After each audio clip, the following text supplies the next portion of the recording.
วัสดีค่ะสวัสดีค่ะตรวจแล้วพาหลานมาตรวจสุขภาพปวดหลังปวดเอวปวดท้องน้อยจ่อยๆจอมใจเอวแมนว้าวทำไมอาหารมันเลื่อนไปได้นั่นแหละในชีวิตมันคือไลฟ์แบบนี้บ่เดี๋ยวมันก็อันนั้นเองกดเปิดแค่บอก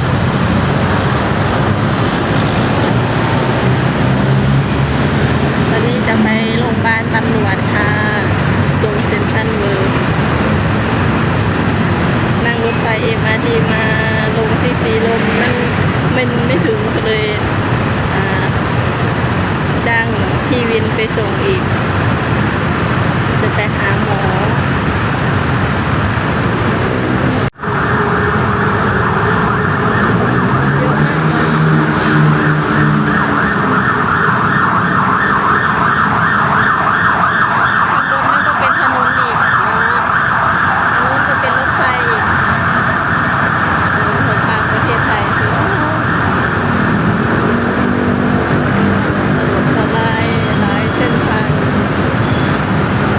บนดินก็อยู่ตรงดิน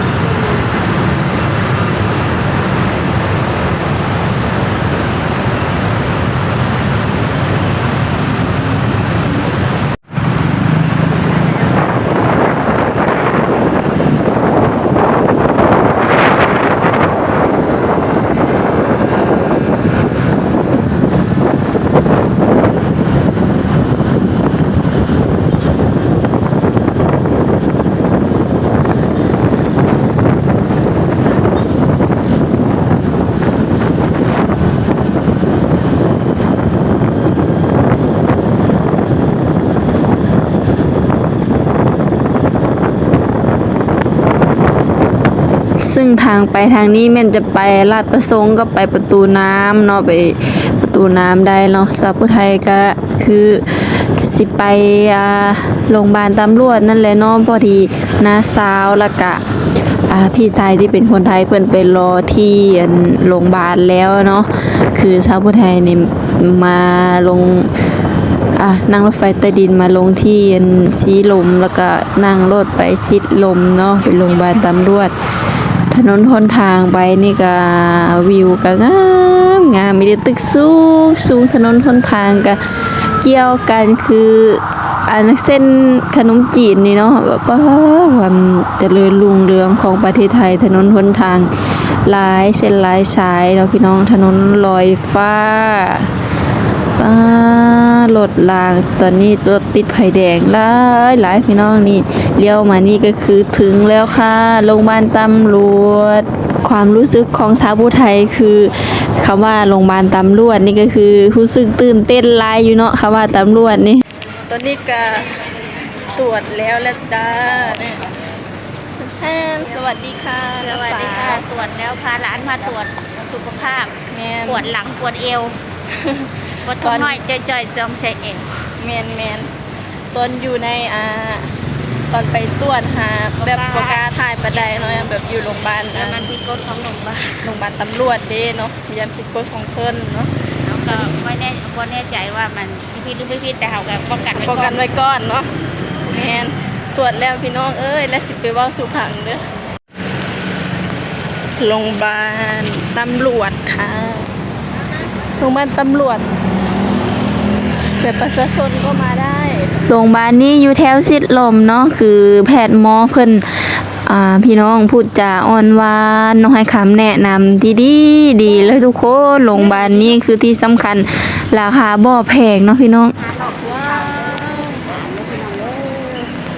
ตลาดสาว2 คนว้าวทุกคนดูสิห้างเกตเวย์เสร็จแล้วว่าห่างดูลาอีนี้ทุกคน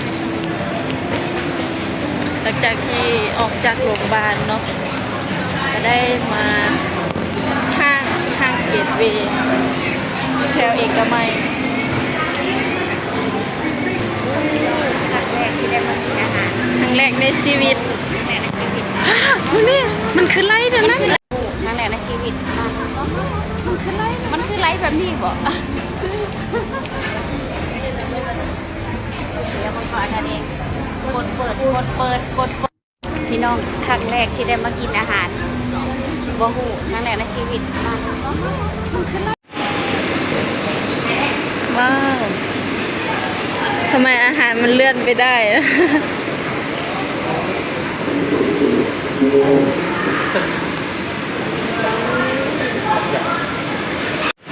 อ๋อค่ะ ใส่กระสอบเลยเหรอ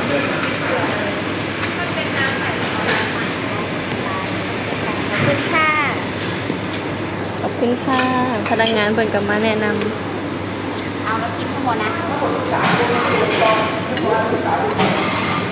ำเมนเพื่อนนี่นะ ไม่รู้สลัดปูอัดหรือเปล่าปูอัดหรือเปล่า น่ากินเนอะ กินดิบเหรอแซลมอนปลาแซลมอนฉันอยากกินดิบ อยากลองเบิ้งอะอยากบ่เคยกินปลาแซลมอนนะ ได้นี่ วันนอกวันนอกเข้าใน กินหอมมากเลยอ่ะพอแล้ว ตื่นเต้น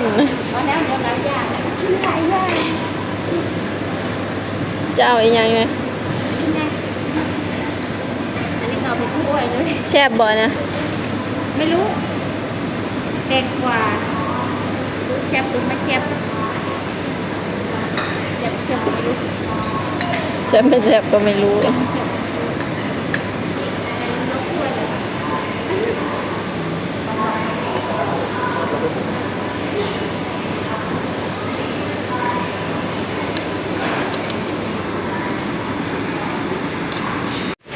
กดเป็นบ่นะสาว น้ำแข็งอยู่ตรงนั้น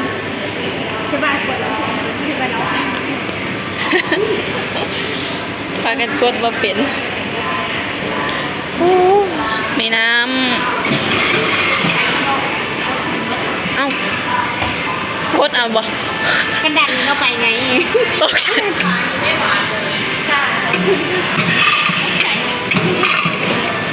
ตกใจหมดเลยบ้านนอกเขาในเมืองเลย อันนี้เป็นน้ำเชื่อมเป็นน้ำตาลอันนี้มีน้ำตาลมันมีน้ำตาลกว่ารักษาสุขภาพค่ะ น้ำมียัง น้ำโออิชิ ค่ะ ชาเขียว ไม่มีน้ำตาลค่ะ มีน้ำดื่ม ผสมน้ำตาลด้วย ใส่ว่ากามะคือนี่แค่นี้ก่อนนะจ๊ะเดี๋ยวกินแล้วก็จ่ายให้ดูใหม่ชาเขียวนะมันเหมือนน้ำชาธรรมดาเลยจ๊ะเอาเลยนะหลอด แล้วก็ป่นกับหวานบ่บ้านนอกเขาในเมืองเนาะพี่น้องเนาะบ่คือเขาอาหารหรูโอ้ยพี่น้องเอ้ยตื่นเต้นหลายก็รับชมตอนจะกิน ร้อยจิ้ม จิ้มซีฟู้ดอันนี้น้ำจิ้มชุกกี้ ที่เราก็ผสมพริกกระเทียมไหมของอร่อย มา ถ้าใครชอบเปรี้ยวชอบเผ็ดก็ใส่เยอะไม่ชอบเผ็ดก็ใส่น้อยนะจ๊ะน้ำมะนาวด้วย มีน้ำมะนาว อันนั้นเป็นอีหยัง วาซาบิต้องกิน อ๋อ ที่มันออกจากถุงอ่ะ ไม่รู้กินอยู่เคยกินอยู่ บาสบิ อันนี้เป็นอีหยังเอาน้ำจิ้มโคมาดะ โคมาดะ โคมาดะเลยโคมาดะเลยโคมาดะเลย น้ำจิ้มซีฟู้ดเอาไปกินกับอีหยัง อ้าวกินอะไรก็เปรี้ยวๆอะไรก็ได้ก็เอาไปเถอะอุ้ย พี่น้องเคยกินบ่อันนี้มันเป็นหอยอย่างนี้อยู่บ้านค่อยก็เอิ้นหอยหอยเล็บม้าอยู่เมืองไทยนะบ่แม่นหอยเล็บม้าแถวเซได้เนี่ยอันนี้คือหอยทะเล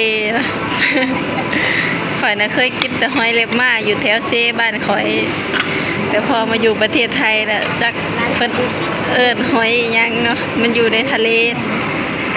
แต่ว่าคือกับหอยเล็บม้านั่นแหละแต่เพิ่นสิเอิ้นว่าหอยทะเล แต่ก็หน่วยใหญ่ๆเด้บ่คือห